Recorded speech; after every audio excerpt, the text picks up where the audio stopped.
Assalamualaikum warahmatullahi wabarakatuh. Apa khabar anda semua pada hari ini? Okay, saya mengharapkan kita semua gembira dan ceria di samping keluarga tercinta. Okay. Cerita yang lagi satu tu, video yang lagi satu korang dah tengok tak? Hari ni kita ada buat 2 video kan? Nanti check out tau video yang lagi satu tu. Okay, jap. Sebelum kita mulakan untuk cerita hari ni, kita baca doa dululah macam biasa. Bismillahirrahmanirrahim. وَجَعَلْنَا مِنْ بَيْنِ أَيْدِيهِمْ سَدًّا وَمِنْ خَلْفِهِمْ سَدًّا فَأَغْشَيْنَاهُمْ فَهُمْ لَا يُبْصِرُونَ. Amin amin ya rabbal alamin. Baiklah, tak nak buang-buang masa lagi, jom kita terus dengan kisah yang pertama untuk hari ini.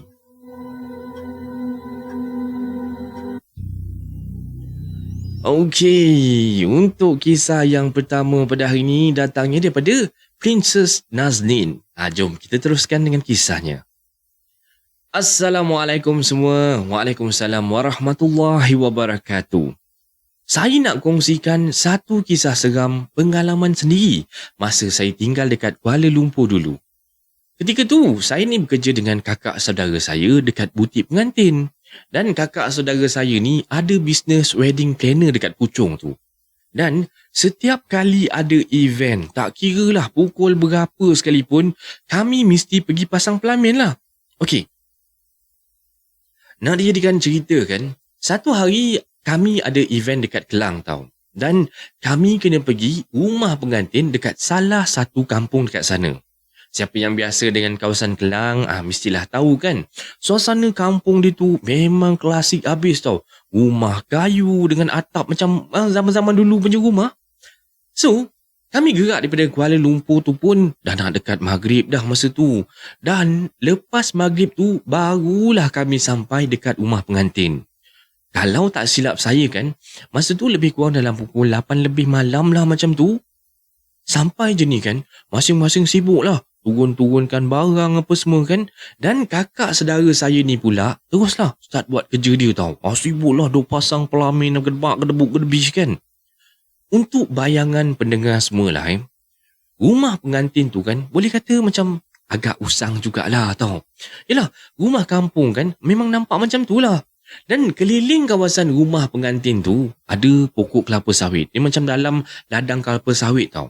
Dan serius saya cakap, rumah dia tu boleh kata agak seram jugalah. Tempat tu dah lah gelap. Dan dia punya gelap tu memang gelap sangat-sangat lah senang kata.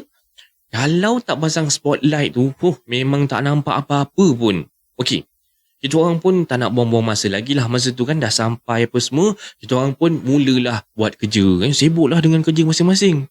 Dan saya pula masa tu kan tak berapa pandai sangat nak buat kerja apa. Yelah, masa tu kan saya ni masih baru lagi kerja dengan kak saudara saya.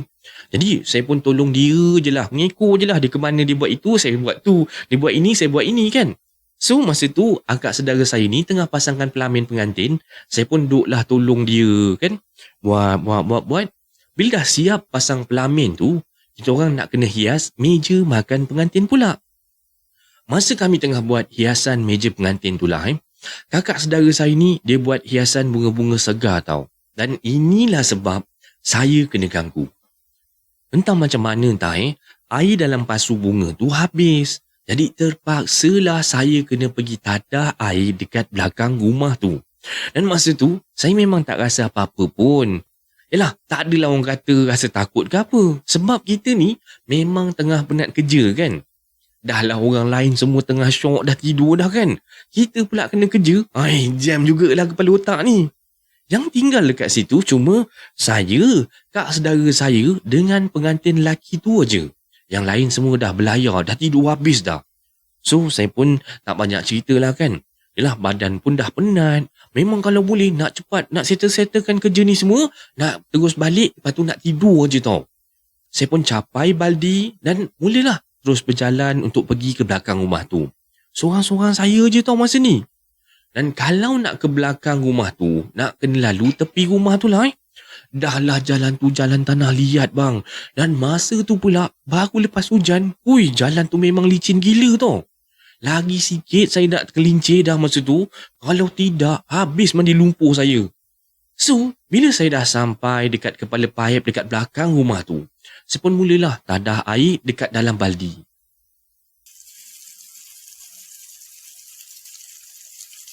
Jadi kan, masa saya tengah menunggu baldi tu penuh lah entah macam mana entah, saya boleh terpandang pula dekat satu pokok kelapa sawit yang ada dekat belakang tu. Tak tahulah mata saya ni kenapalah gatal sangat pandang ke situ. Dan bila saya perhatikan betul-betul, tiba-tiba saya perasan tau. Ada satu muka perempuan, rambut panjang, tapi muka dia tu tak nampak jelas lah. Yang saya nampak cuma bahagian mata dengan bahagian hidung aja. Memang nampak comot sangat tau rupa dia tu. Macam dia tu mandi dengan air lumpur gitu tau. Walaupun saya nampak perempuan ni dalam keadaan sama-sama je, tapi bila dah nampak tu kan, takutlah saya. Pada perasaan saya masa tu kan, macam perempuan tu tengah duk mengintai saya je macam tu tau. Ish, Astaghfirullahalazim. Apa benda tu? Orang ke apa tu? Takkanlah orang. Takkan duduk kat situ pula. Saya masa ni kan macam dah terpaku dah dekat situ. Terkaku dah kat situ. Dalam hati ni memang dah berdebur habis dah. Baru 3 langkah saya nak berlari ke depan tu. Entah macam mana entah. Saya boleh tergelincir pula. Betul-betul dekat tepi parit belakang rumah tu. Dan masa ni kan saya memang dah takut sangat-sangat. Sebab saya pasti apa yang saya nampak tu bukan manusia tau. Tolong akak. Tolong aku kak. Tolong aku. Masa ni kan saya cuba nak bangun tapi memang tak boleh tau. Saya punya kaki ni memang dah menggeletar, menggigil habis. Saya cuba pandang lagi sekali arah pokok kelapa sawit tu. Perempuan tu dia dah macam tau, dia mula ke depan sikit tau. Dia dah macam ke depan sikit dan mula macam nak munculkan diri dia. Allahu Akbar. Saya masa tu kan memang takut betul-betul tau. Dah tak boleh nak fikir apa dah. Blank terus kepala otak. Dan peluh ni dah berjejer-jejer dah. Punyalah takut saya masa tu. Tiba-tiba je. Allahu Akbar, la ilaha illallah lah. Kau ni macam mana boleh jatuh pula ni? Astaghfirullahalazim. Weh, bangun. Bang, tolong saya bang. Kenapa kau ni? Kau ni kenapa? Bang, kat belakang tadi tu, saya nampak ada perempuan bang. Ada perempuan bang kat pokok kelapa sawit tu. Kau ni merepek aje lah. Mana ada apa-apa kat situ? Perasaan kau je lah tu.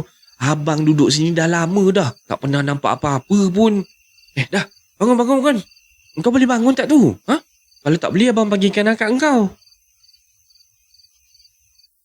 Masa tu saya cuba jugalah bangunkan. Hati ni dah rasa tenang sikit lah. Sebab pengantin lelaki tu ada kat situ. Dan bila dah pengantin lelaki tu cakap macam tu kan, dia kata dia duduk sini dah lama, tak pernah nampak apa-apa pun, saya pun diamkan je lah kan. Tak naklah saya cakap lebih-lebih lagi. Pengantin lelaki tu pun tolonglah bangunkan saya dan kami berdua berjalan ke depan.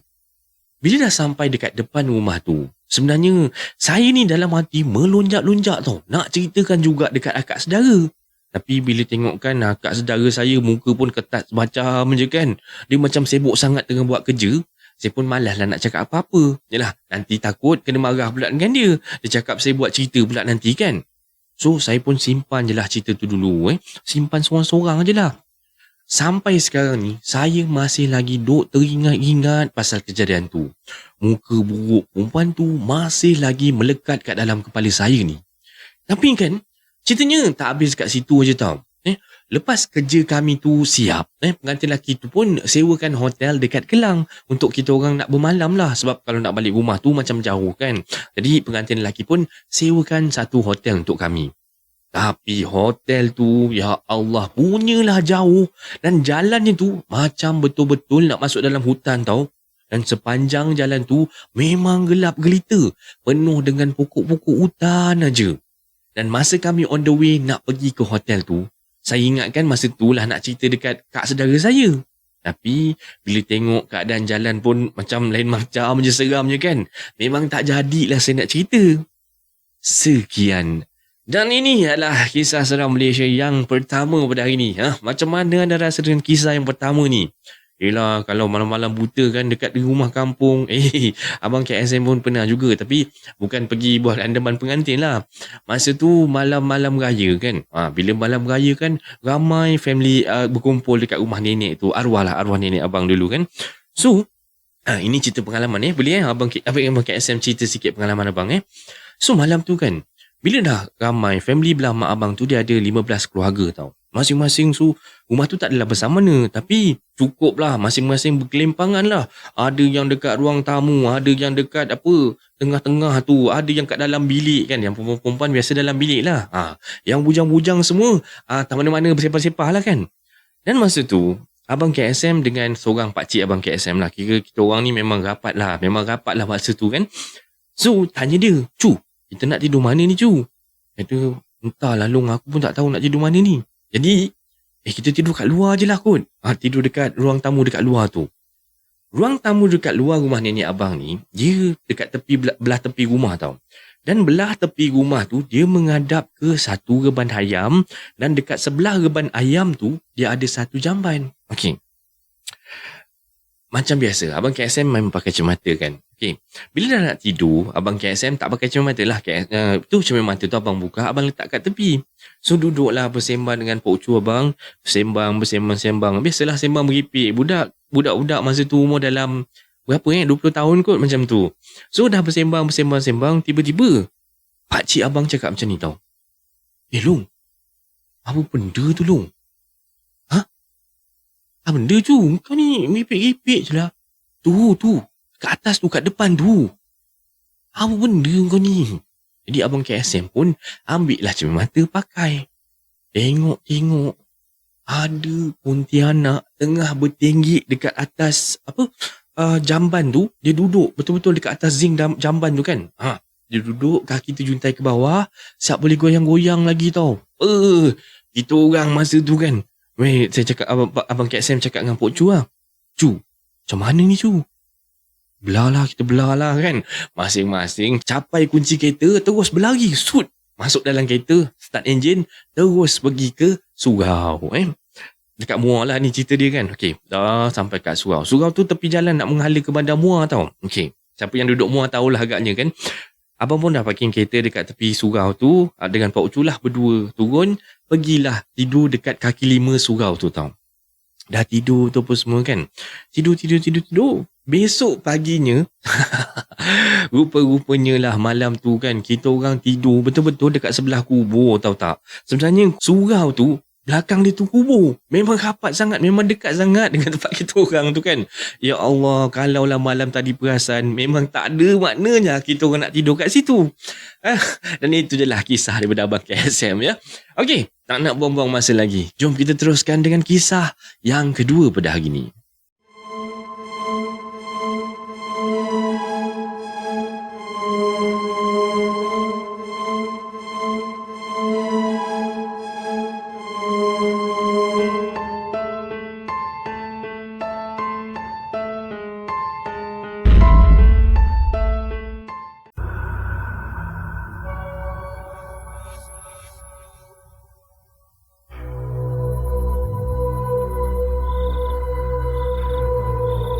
Okey, untuk kisah yang kedua pada hari ini datangnya daripada Lia Ilya. Jom kita terus dengan kisah yang kedua ni.